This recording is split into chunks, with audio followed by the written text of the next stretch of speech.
Dobrý deň prajem.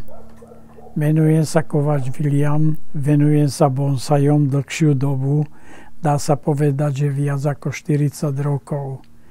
Prvé moje spomienky sú veľmi zaujímavé. V roku 1983 som bol vo Vietname a som sa zúčastnil v Saigone na otvorení vstupnej brány do Saigonského kráľovského domu.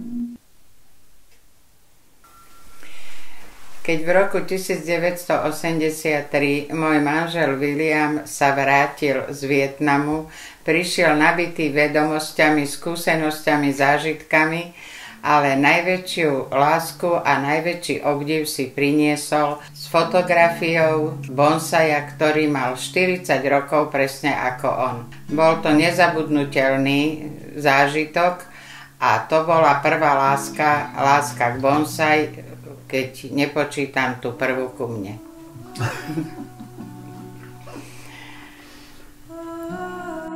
Pri vstupe bol jeden krásny veľký bonsaj, ktorý mi bol predstavený ako 40-ročný a práve v tom okamihu ma napadlo, že veď ja mám 40 rokov, že je to môj symbol.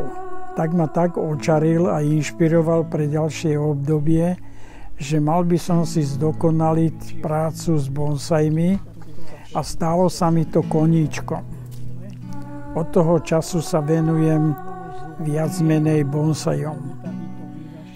Zdokonalil som sa pri rôznych návštevách bonsaj centier a hlavne v Uherskom Hradišti, kde sú dokonca dve bonsaj centra, Tonia a Izabelia, ktoré ma inšpirovali pri tvarovaní a získavaní nových stromčekov zaujímavých v miskách.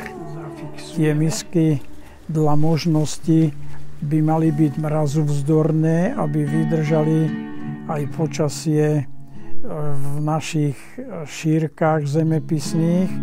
To znamená, že odolné voči mrazu, voči prasknutiu a podobným nárazom. Odvtedy mi je inšpiráciou a výsledkom bolo aj založenie bonsaj centra v Senici, kde viacej takých záujemcov bolo ako ja a sme sa dali dokopy, aby sme vedeli hľadať ďalšie cesty. To je čerešňa mahalepka. Čerešňa mahalepka? To je z boru. Ty by si to mal poznať. Nepoznám. Nepoznáš? V celom bore je tejto mahalepky plno také kríčky. Aha, tak potom možno kríčky. Bory. Budem sa musieť mi spozrieť a zistiť. Bory. No ja pozerám na kríčky, ty na hríby.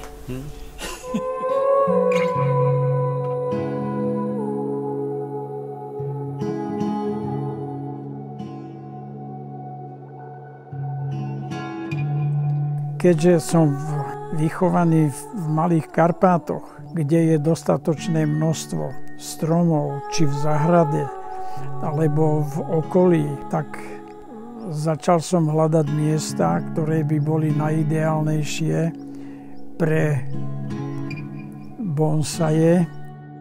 Tak ja som si pripravoval rôzne rastlinky, ktoré som našiel v humnách, na našom dvore a podobne, tak ja som ich pekne prenášal do misiek a vytváral som im podmienky na ich živobytie v malom priestore.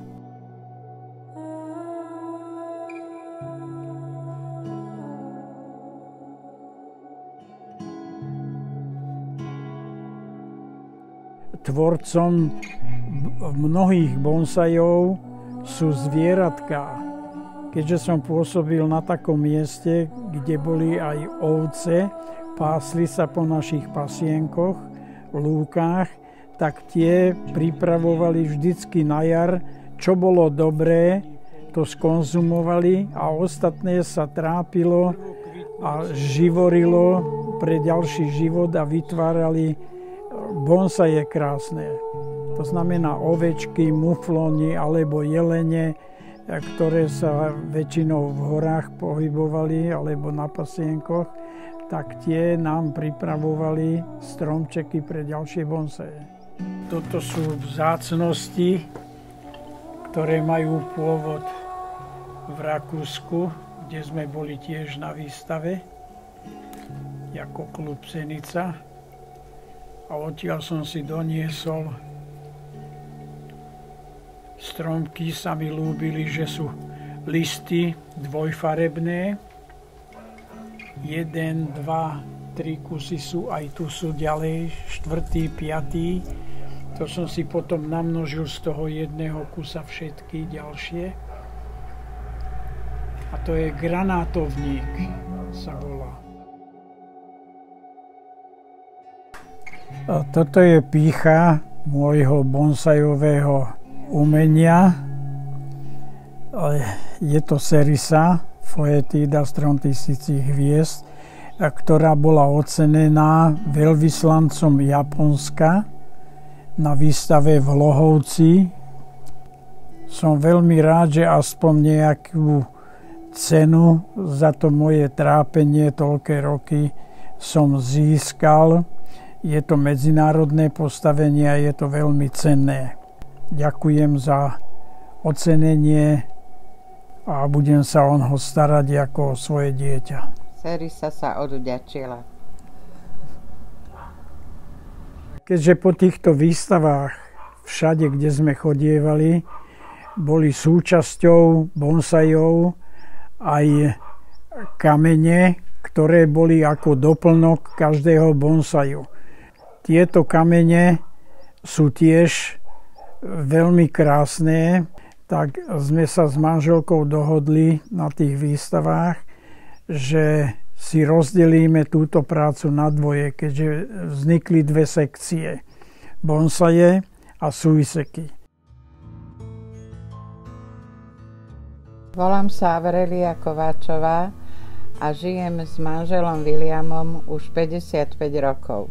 Spojila nás nie len študentská láska, ale aj láska spoločná k hobby bonsajom a kameňom.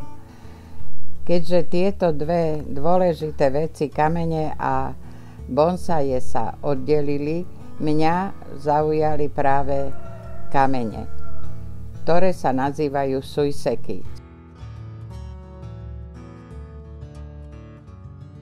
Kameň treba nájsť v prírode. Nesmie sa do ňoho zasahovať. Je to vyložene práca prírody. O to je to zaujímavejšie a inšpiratívnejšie. Kameň sa iba očistí a položí sa do podložky, ktorá sa volá dajza. Tieto dajzy mi vyrába manžel z lipového dreva. Musí presne kopírovať kameň. Potom stačí mu dať poetický názov a vyložiť si ho niekde na viditeľné miesto. Toto je moja pýcha, ocenený kameň, ktorému som dala názov Tmavý ostrov. Je celý čierny a našiel sa v rieke Váh. Našla som ho tam, keď som išla okolo rieky Váh. Je vytvarovaný vodou, krásne vyhladený, nesmela som doňho zasahovať a podložka, ktorá sa volá Dajza, musí presne kopírovať jeho podstatu. Takto sa vystavuje a tak ocenený bol a upútal pozornosť poroty v roku 2003 na Bonsai Slovákii a dostal túto cenu múdrosti vekov. Veľmi ma to potešilo a dodalo mi to chuť do ďalších hľadaní kameňov. Treba iba pozerať pod nohami, máme bohatstvo, či sú to Karpaty, alebo je to rieka. Najkrajšie sú vytvarované kamene vo vode, v riekach. Táto práca je veľmi zaujímavá a každý, kto kamene pozoruje, tak zistí, že vlastne znázorňujú niečo. Niekedy je to osoba, niekedy je to tvár, niekedy je to zviera alebo nejaký prírodný úkaz. Je to pravda. Je to pravda, ako inak. Brodili sme sa po Váhu, po Plitčine a tam sme ho našli. Ja som ho našla, chvála Bohu. Však je tvoj. No a takto jeden vedľa druhého sme si to hobby pripravili pre našu starobu a pre naše potešenie aj pre malého vnuka Filipka, ktorý by mal záujem v tomto našom hobby pokračovať. Bola by som rada, keby oslovil nielen nášho Filipka, ale aj ostatných ľudí, mladých i starších, ktorí majú radi prírodu, pretože príroda nám dáva silu a pokoj, pohodu a radosť, ktorú tak každý v tomto uponáhlanom svete potrebujeme.